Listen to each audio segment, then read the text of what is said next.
வணக்கம். நமது மீடியாவின் செய்திகளுக்காக நான் கஸ்தூஸ்ரீ.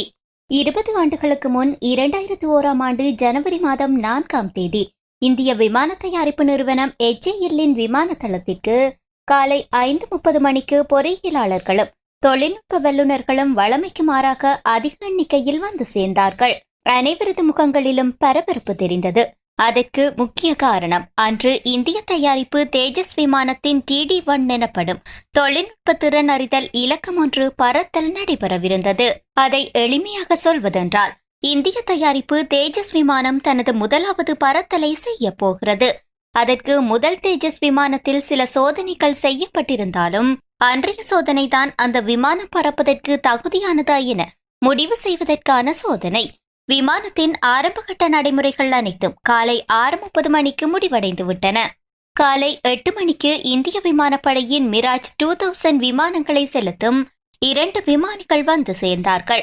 அவர்கள் பறத்தலின் ஆரம்பகட்ட ஆயத்தங்கள் அனைத்தும் சரியாக உள்ளனவா என பார்த்து உறுதி செய்தார்கள்.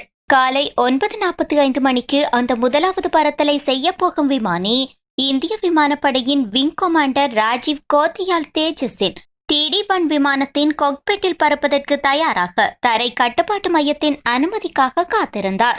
தரை கட்டுப்பாட்டு மையத்திடம் அனுமதி கோரிய போது தேஜஸ் விமானத்தின் முதலாவது பறத்தல் TD-1 என குறிப்பிட்டார். தரை கட்டுப்பாட்டு மைய அதிகாரி சோதனை நல்லபடியாக முடிய வேண்டும் என்று வாழ்த்தி விமானம் பறக்க அனுமதி கொடுத்தார். பிரதான ரன்வேயில் ஓடி சரியாக 10:18 மேலெழுந்தது தேஜஸ் விமானம். அந்த நிமிடம் இந்திய விமானத்துறை வரலாற்றில் பதிவாகியது. இந்திய தயாரிப்பு தேஜஸ் விமானத்தின் முதலாவது தரையிழல் நேரம் அது. முதல் விமானம் என்ற முன்னெச்சரிக்கை காரணமாக விமானம் மேலெழுந்த பின்னரும் அதன் சக்கரங்கள் தூக்கப்படாமல் கீழேயே இருந்தன.